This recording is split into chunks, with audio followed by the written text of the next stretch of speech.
सभी किसान साथियों को राम राम। मैं हूं शंकर लाल मीना। साथियों, आज एक ऐसा बिजनेस दिखा रहे हैं डेयरी फार्म का, जो कि एक युवा किसान पुश्तैनी काम को बिजनेस बना चुका है और बिजनेस से आज एक अच्छा मुनाफा ले रहा है। स्टार्टिंग 0 लेवल से की है और आज बहुत ही अच्छे पैमाने पे वो दूध से इनकम कर रहे हैं और अच्छी मार्केटिंग करके अच्छा मुनाफा कमा रहे हैं। तो आपको उन युवा किसान से मिलवाते हैं कैसे उन्होंने ये बिज़नेस स्टार्ट किया और कैसे आज इतने अच्छे लेवल पे पहुंच चुके हैं और इतने जानवर मेंटेन कैसे कर रहे हैं। नमस्कार जी। नमस्कार जी। सर, सबसे पहले आप हमारे किसान भाइयों को अपना परिचय दीजिए। मैं Rinku Meena, Jagdish dairy farm, Thuni Mangaldas, post Achalpura, तहसील कोटखावदा, राजस्थान।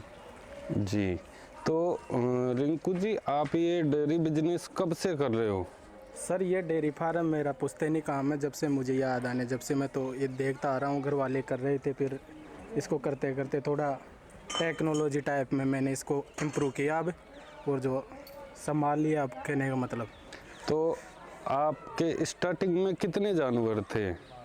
सर, मुझे पुश्तैनी काम है, मुझे इतना पता नहीं था, पर जब से याद आया, जब पहले 2-3 भैंस थे हमारे जो नॉर्मल इतनी, फिर मैं आगे बढ़ते बढ़ते मुर्रा नस्ल पे हम काम कर रहे हैं। तो आज आपके पास कितने जानवर हैं? जो ये कुल जानवर हैं हमारे कुल जानवर जो दूध देने वाले 16 भैंस है अभी जी, और 7-8 भैंस अभी ब्याने वाली है जो प्रेग्नेंट है जी। लगभग 20-25 जानवर आपके पास हमेशा रहते और हैं। कटड़े बछड़े और कुल मिला के 30 जानवर है। 30 जानवर रहते हैं। तो ये कंटिन्यूअली रखते हो या बेचते रहते हो, लाते रहते हो दूध के लिए? 15 भैंस तो सर अपने कंटिन्यू फार्म पे रहती है, और जैसे महीने की 4-5 भैंस सेल परचेज होती रहती है। जी जी। तो ये आपका मंथली बात करें तो पर डे का आप एक दिन का कितना दूध एवरेज मार्केटिंग करते हो? 150 किलो दूध जाता है अपने डेयरी में। तो वो क्या भाव से चला जाता है आपका? सर, अभी जैसे वो भाव, पहले तो उसके भाव 52-53 रुपये होते थे, लेकिन अभी 60-65 रुपये, और जो गवर्नमेंट ने 5 रुपये बोनस के 1 लीटर पे दे रही है, तो 70-71 रुपये पड़ता है अपना दूध। तो ये इतना महंगा आपका दूध जा रहा है, तो उसका रीज़न क्या है? जनरली हम बात करते हैं 50-55 रुपये लीटर दूध जाता है किसानों का। आपका इतना महंगा कैसे जा रहा है? आपने ऐसा कौन सा फीड दे रहे हो जिससे कि इतना कॉस्टली आपका दूध जा रहा है? पहले जैसे जब मैंने ध्यान नहीं दिया था, तब अपना भी ऐसे 40 रुपये 45 रुपये दूध जा रहा था, लेकिन जब से यूट्यूब चैनल पे हमने अच्छे इंटरव्यू देखे, तो उन्होंने फीड के बारे में मैंने जानकारी ली। तो जैसे सोयाबीन हो गई, अब वो अपने पड़ती है सर 65 रुपये किलो, लोग उसको जानते भी नहीं अच्छे से, तो वो देते, उससे विटामिन मिलती है, फैट अच्छी आती है और दूध में वसा बढ़ती है।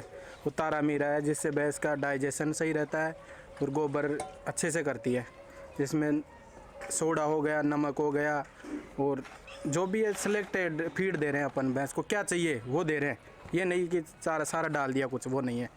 तो जैसे बात करते एक जानवर की, एक जानवर को लगभग कितना किलो फीड आप देते हो? जैसे अपने जानवर को सर दूध, जैसे एक अपने वो भैंस है, उसका दूध 22 लीटर है, तो उसको जितना वो दूध दे रही है ना, उसका आधा फीड उसको चाहिए ही चाहिए। तो दोनों टाइम में देते हो या एक बार दोनों में टाइम में देते हो? उसको 12 किलो फीड चाहिए ही चाहिए। 12 किलो फीड देते हो? तो फीड में ये 3-4 आइटम मिक्स फीड में सर उसको जैसे घी हो गया, तेल हो गया, गुड़ हो गया, सोयाबीन, मेथी हो गई, तारा मीरा हो गया, सब चीज़ें देते हैं अपन मिक्स करके। उसको आप कुछ ठंडा देते हैं, कुछ गर्म करके देते हैं। गरम करके देते हो? तो फीड मैनेजमेंट आपका मुख्य है दूध का? मुख्य फीड या फीड का सबसे और जो आप एक जानवर को चारा है, हरा है, सूखा है, वो कितना? हरा चारा सर एक जानवर को 15 किलो या 16 किलो देते हैं। 15-16 किलो चारा देते हो। अब बात करते हैं, जैसे आपका 150 लीटर दूध हो रहा है, अब इसमें से एक जानवर पे कितना खर्चा आ जाता है? कितना उसका दूध होता है लगभग? एक जानवर पे सर आधा खर्च आ जाता है आराम से, आधा प्रॉफिट अपने को आराम से मिलता है। जैसे 1 रुपया खर्च 2 रुपये में कमाई हो रही है, तो 1 रुपया खर्च होता है, 1 रुपये अपन को प्रॉफिट होता है आराम से। तो एक जानवर निरंतर कितने माह तक दूध देता रहता है? एक जानवर सर जैसे 15 किलो जानवर दूध दे रहा है तो 3 महीने तो वो 15 किलो आराम से दे देगा। फिर प्रेग्नेंट 3 महीने में आराम से प्रेग्नेंट हो जाता है। तो 1 किलो कुछ कम होता है नहीं, 6 महीने तक रेगुलर 14-15 दूध देता है। फिर थोड़ा कम हो जाता है 3 महीने सर। जी, लास्ट टाइम में कितने दिनों तक जैसे वो डिलीवरी होती है उससे पहले कितने दिन पहले दूध बंद करना पड़ता है? जैसे 3 महीने 2 महीने 3 महीने पहले ही करना पड़ता है, ज़्यादा नहीं। 2 महीने 3 महीने। हाँ।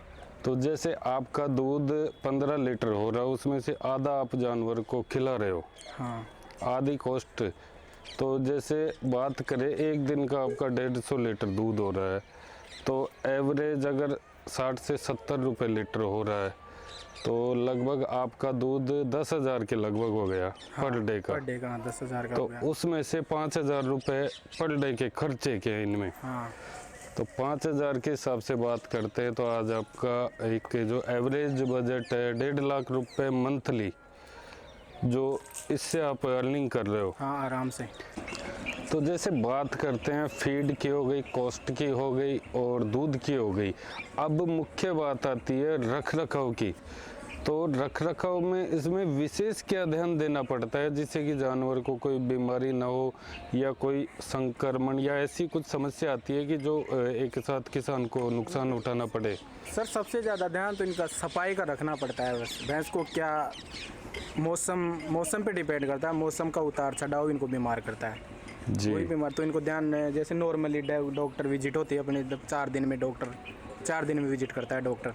एक डॉक्टर हायर कर रखा है, वो डॉक्टर हर 4 दिन में अपने भैंसों को विजिट करता है। तो उसमें आपको पता चल जाता है कि कौन सा जानवर बीमार है या सही है, वो सारी चीज़ें।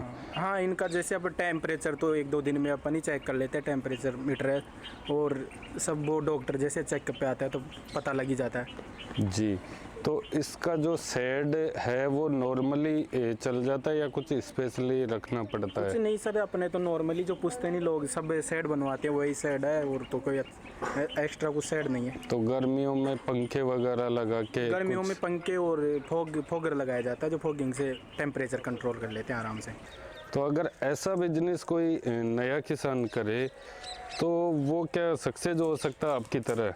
वो सर जी आराम से सक्सेस हो सकता है, लेकिन पहले पूरी जानकारी, फीड मैनेजमेंट, सही नस्ल का करना, बस उस ये डिपेंड करता है। तो इसमें नस्ल का मुख्य दूध पे डिपेंड है या कोई भी नस्ल इतना दूध नहीं दे सर, देती है? डिपेंड नस्ल पे ही होता है। जैसे मुर्रा नस्ल वो अपने राजस्थान में मानी हुई नस्ल है जो हरियाणा की हिसार में सबसे शानदार पाई जाती है।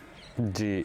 तो अगर कोई नया किसान ये बिजनेस करना चाहे और वह आपसे किसी प्रकार मदद लेना चाहे तो क्या आप उनकी मदद करोगे? आराम से, कोई दिक्कत नहीं है।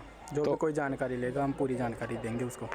तो आप ये बिजनेस कर रहे हो, लगभग 1.5 लाख रुपए मंथली इनकम कर रहे हो इस बिजनेस से, तो क्या आप हमारे किसानों को ये सजेस्ट करोगे कि ये बिजनेस करना चाहिए? आराम से, ये आराम, जैसे कोई किसान यहाँ से बाहर जॉब जैसे दिल्ली हो गया, बेंगलोर हो गया, रेलवे ग्रुप डी में वो 18,000 या 22,000 से ज़्यादा उसको नहीं मिलता है।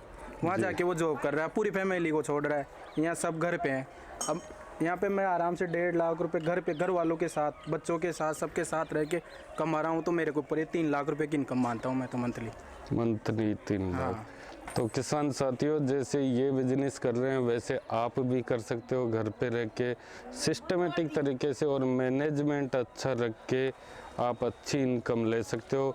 और किसी भी प्रकार की आपको डेयरी फार्म या भैंस लेनी हो या कैसी भी जानकारी चाहिए तो रिंकू जी के हम कॉन्टैक्ट नंबर दे रहे हैं डिस्क्रिप्शन में, आप नंबर लेके इनसे संपर्क कर सकते हो और किसी भी प्रकार की जानकारी ले सकते हो और जो डेयरी बिजनेस है उसको अच्छे से कर सकते हो। थैंक यू दोस्तों वीडियो देखने के लिए। जय जवान जय किसान, राम राम।